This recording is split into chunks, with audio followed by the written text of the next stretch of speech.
Hi, I'm Rob Howard, and here today is part of Gallery Teacher's Masterclass, using real stories for real results, making a case for case studies. Now, what we're going to talk about today is stories. Could be from the newspaper, could be from many different resources, but we're going to talk about how stories can be used for your students. Now, I'm not just talking about business students. I'm not talking just about business English. I'm talking about all the way down into teenagers and in general education. But let's get into it. And a little bit about me. But since the beginning of time, stories have been around.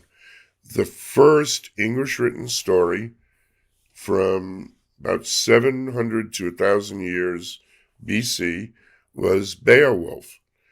And over the years, it's been coloring books, comic books, all different versions of different novels about Beowulf, right down to movies. So stories endure. Look at, through the ages, how stories have come across, whether it be through poetry, songs, plays, fairy tales or nursery rhymes, comic books, regular books, and now today we're seeing these stories made into movies. So stories endure. And the question that we're going to ask, why use a story? But first, I have a story for you, which is based on a true story. It's an EFL fairy tale. Now,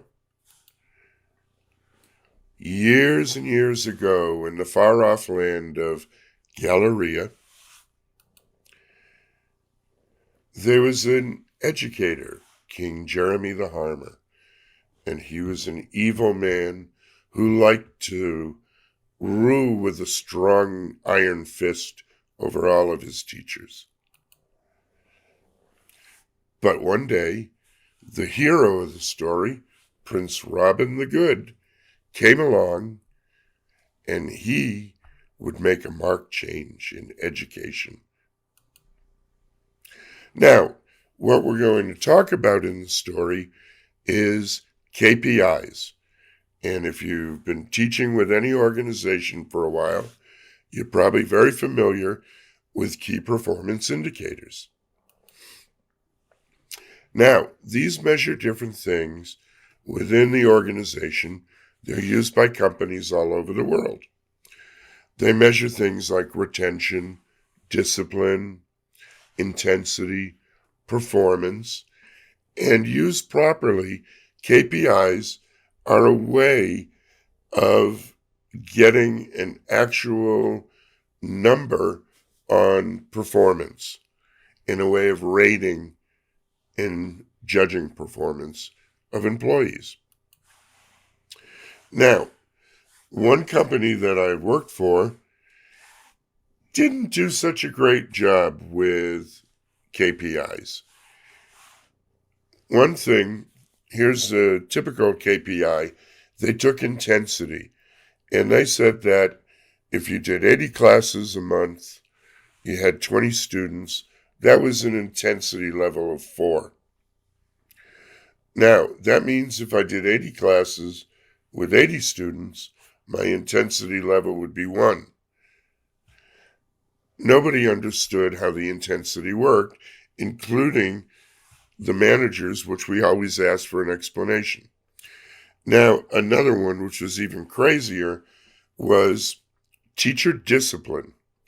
Teacher discipline was measured by the amount of held classes divided by the planned classes minus the missed classes, and these are missed by the student.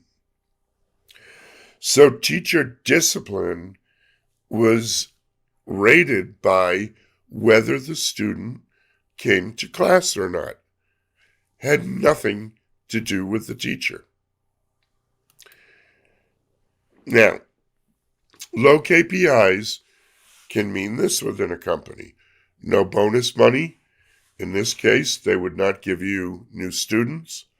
You could possibly lose students and lose your job. Now, with another company, these were done in a survey with a customer survey from the students. And the students complained about not liking the materials. These are just books, not the particular materials. They didn't like the materials and pens and paper that were handed out. They weren't happy with the schedule in the timetable of classes. They didn't like the price of classes, and they found the chairs and desks uncomfortable. Now, if you think about it, these have nothing to do with the teacher. These were all decisions that were made by the course. Yet, these were passed on as low KPIs for the teachers.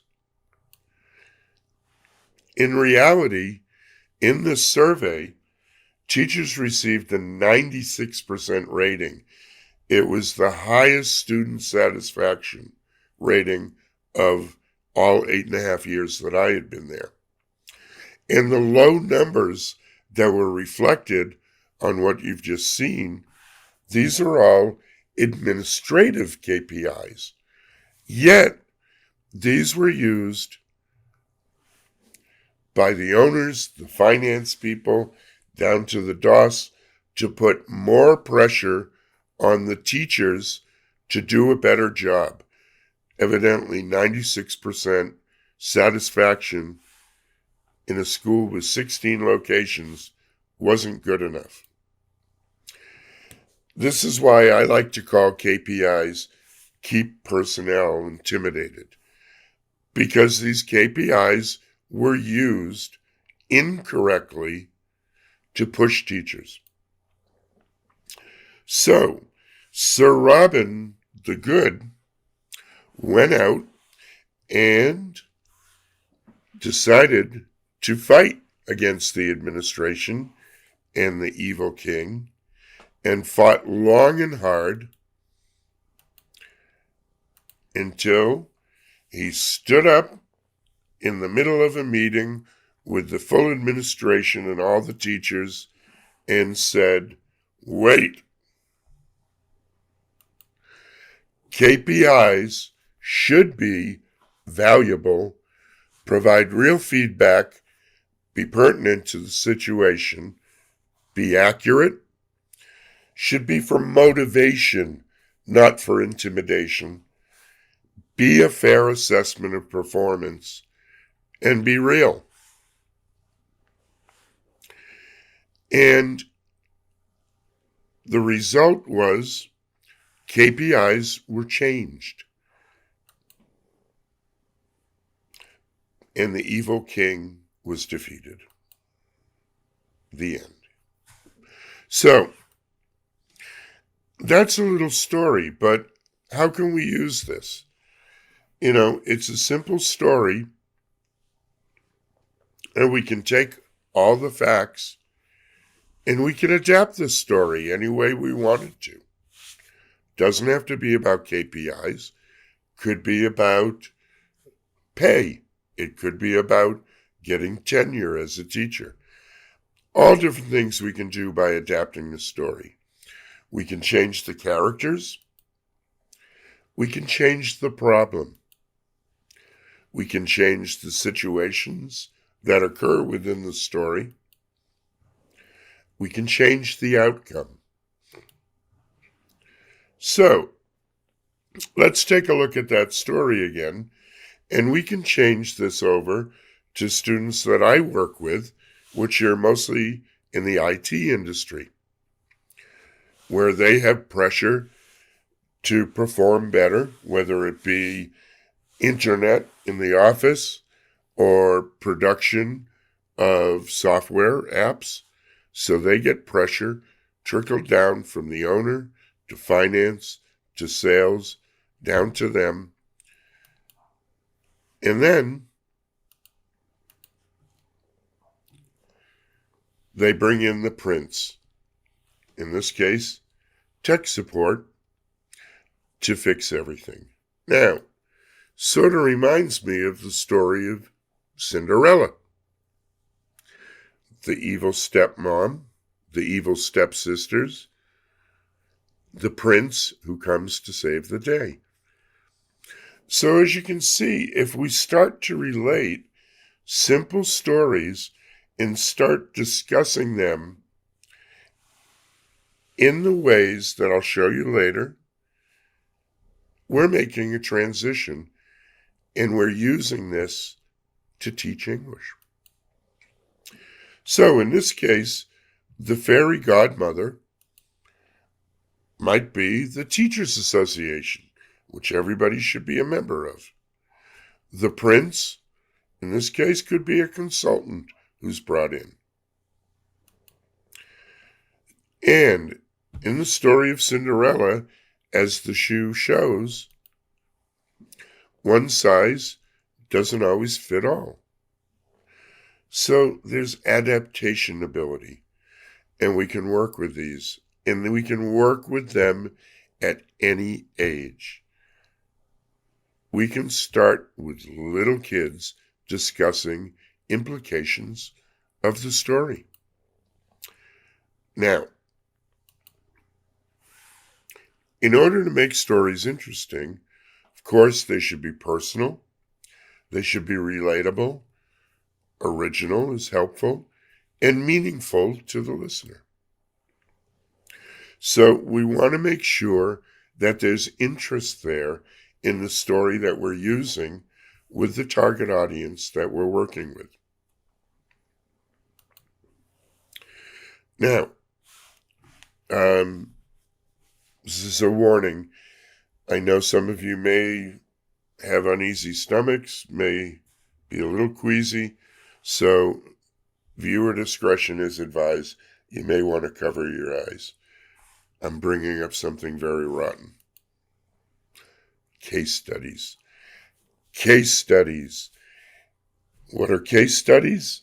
In the social sciences and life science, a case study is a research method involving an up-close, in-depth, and detailed examination of a subject of study as well as its related contextual conditions. When teachers hear this, and many students, this is the reaction. Most teachers, when I mention case studies, panic. They don't want to hear them. Like case studies is a bad word. Homework is a bad word. Case studies is a wonderful word, and I'm going to show you how to work with them. In plain English, it's a discussion of a story. Plain and simple. Now, case studies were developed by Harvard Business School just over 100 years ago, and they're used by every person who is studying business at a university. They're used by a lot of students who are studying business English and learning how to communicate in business using case studies. So a case study helps to reveal a decision-making process, and this is important in business. But it doesn't have to be just for business. Now, if we look at case study, it's about a particular situation rather than statistical survey. That sounds difficult. It's not. In plain English, a case study is dealing with a situation. And it's a way to narrow down broad research into one researchable topic. Plain English, It's just a topic. Now, as I said, who uses them? All business students. And business students are used to working with this. Business English students today, when they're dealing with good teachers, whether it be in company, possibly one-to-one, deal with a lot of case studies because it's a way of communicating language, working within situations, making decisions, and you can work with the language with the business skills you're learning or already know. But we can use all those same skills for our students today, right down to little kids up into teenagers. And why? Well, let's take a look at why use a case study and what it's made of. A case study is basically made up of a bunch of data. There's a bunch of facts, usually about the company or situation. There's a narrative telling the story, and usually all the information is relatable to that one decision that needs to be made. There's always some type of challenge, usually has historical information. There's a solution offered sometimes, but there's always an end. Now, so a case study is simply a story, and it has all the same elements. Where a case study has character, conjunction, crucial details, conflict, and conclusion, a story has the same. Usually a champion, there's a connection between all the details, usually a complication that comes up, conflict is a clash, and then there's closure. But the thing is, stories can help relate to real life much better than just dealing with a system of facts. And dealing with case studies or with stories activates the real life skills. Now, think about it. Everybody's talking about the new skills that are needed for future employment, that are needed for the future education. It hits all these. Case studies and stories helps increase the comfort level when dealing with the vocabulary, when dealing with the language. It increases comprehension, so you get better understanding of the terminology and the work that needs to be done. Better cohesion. It shows how things go together better because they're focused stories. And it increases consolidation. And this is getting that to go into the mind and stick there so it's in long-term memory. Now, if you think about it, without cohesion and consolidation, facts and data are just floating around inside of our brain. But when we add in cohesion and consolidation and put them in an organized story or case study, you see, we get those facts organized and they make sense within each other and to each other. So, how to work with them. Now, I'm going to show you many ways quickly, but we'll talk about this later in the live session. You can simply take the case study and read it as a group. You can go through, identify what the problems are within the story. You can discuss the problems in the class. You can analyze any of the data that's included in there. You can go through and find all the given facts that are important and pertinent to the story. You can fill in the gaps. This is coming up with the information that you need to make a decision that just isn't there. You can present the position. It could be the position of the storyteller or of the different characters within the story. Then you can brainstorm different solutions, working together as a group, sharing ideas and collaboration. Present alternative endings. Present alternative solutions. Discuss the different solutions. Compare the solutions and which ones may be the best. And then choosing the best path to take. Formulating another plan if the original plan and original solution doesn't work. Then preparing an action plan. Now that you've made a decision, what are you going to do with it? And assigning tasks, and then firing everybody. You can role play, as my students here, these are actually teachers, we did this live in Poland a few years ago. You can summarize. Students can summarize all the information. Or they can write long reports based upon the stories and the case studies that we use. You can set deadlines for when the action plan needs to be done and thinking about the ramifications of the time needed to get everything accomplished. You can do a SWOT analysis. Use this as an introduction into different decision-making frameworks.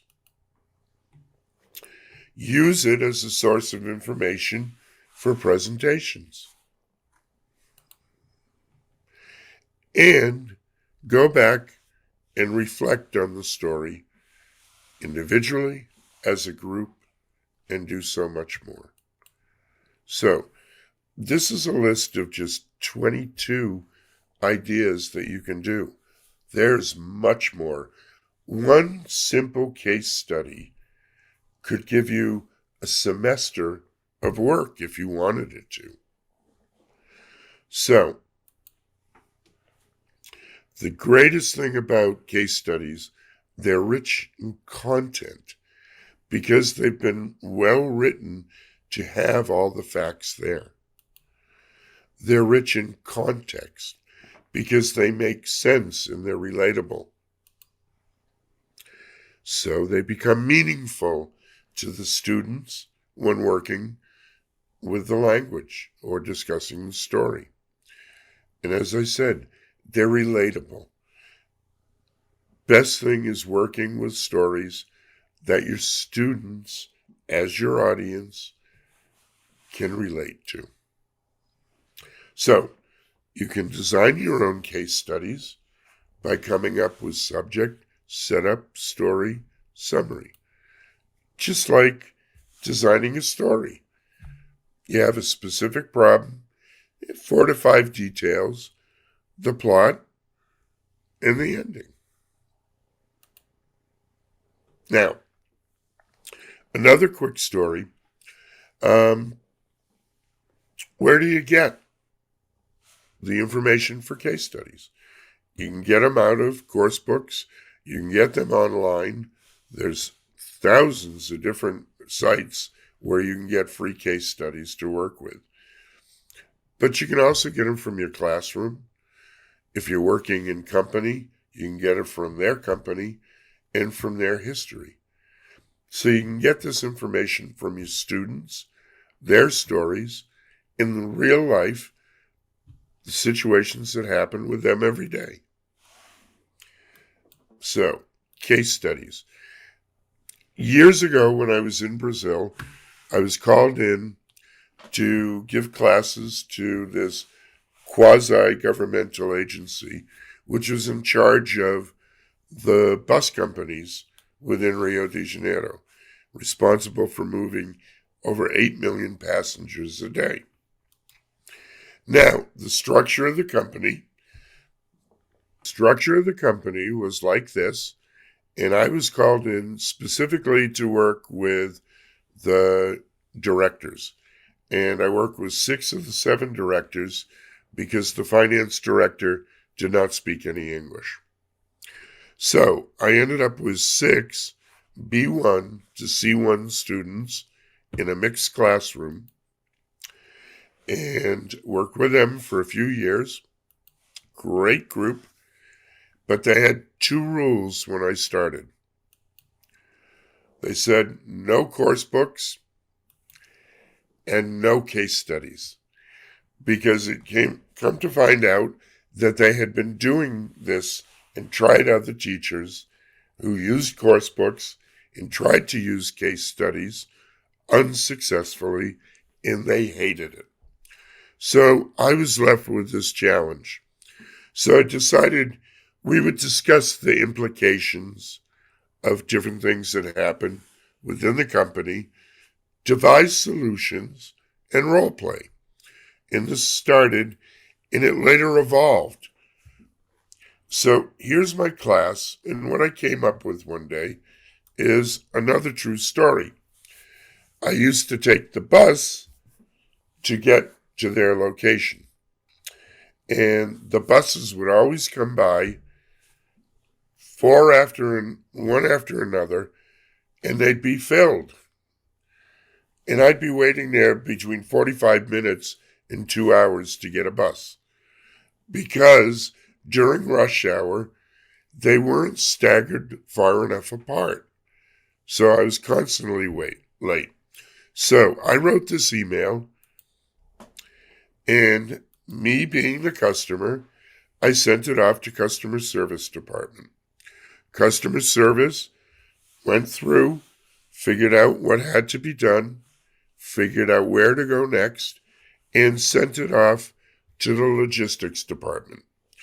Logistics looked at the different things that could be done, came up with a few solutions, sent that off to the control department. Control then handed that off to legal.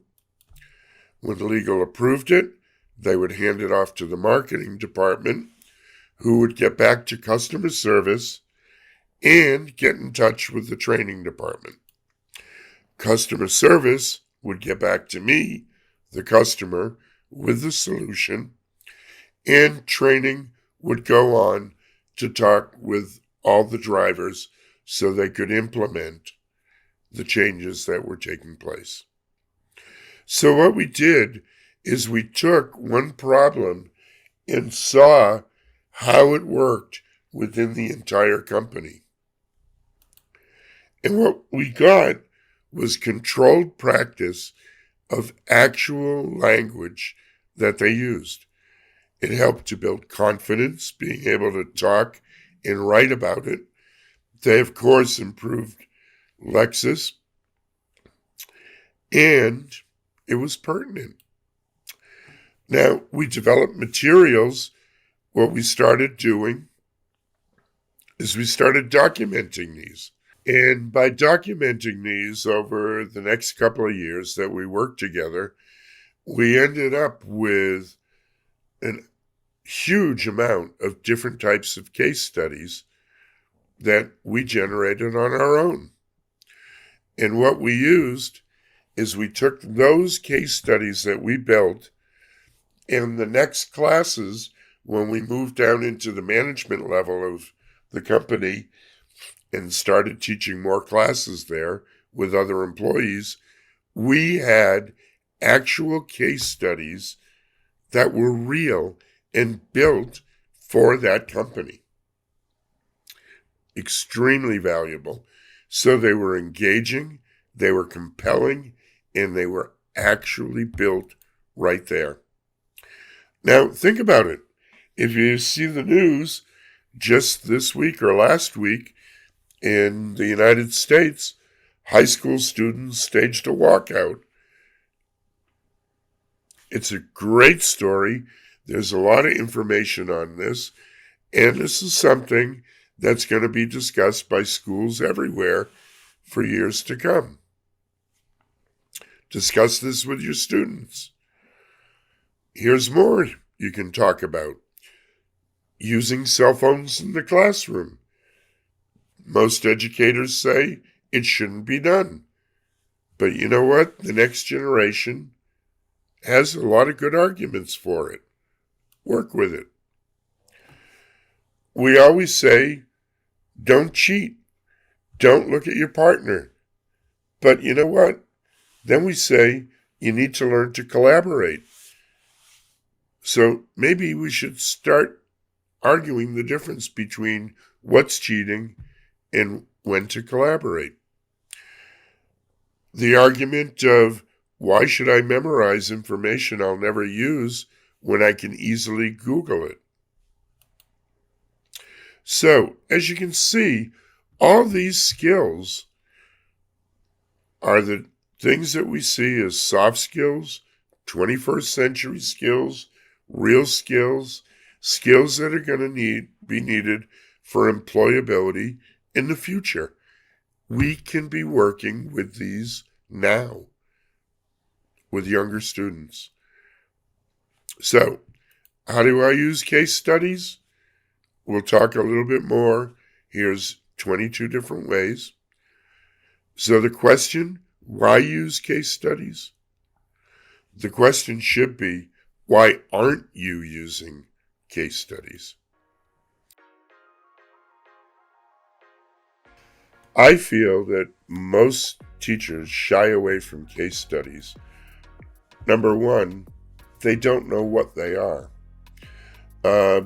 Case studies have taken on this idea of very complex stories, and teachers just don't know how to properly teach with it. Mostly because they've never tried and because they've never been properly taught. Case studies are so valuable when teachers realize how rich they are in content and context, and when they see how many different things can be done with just one simple case study or story. It's amazing. So what we need to do is better teach teachers how to work with case studies and what they are. I feel case studies are extremely important to learners' communication competency. Number one, when you're talking about working in the workplace, in the future, in their career, having worked with case studies and being able to practice the language of business, to take what they've learned in business school and to take what they've learned in English class and put those two together. I feel that it's extremely easy way and diverse way of teaching how to mix those two together. If you see, I showed 22 different things you can do with case studies. All of these will help to build competency, confidence, and great communication skills within all your learners.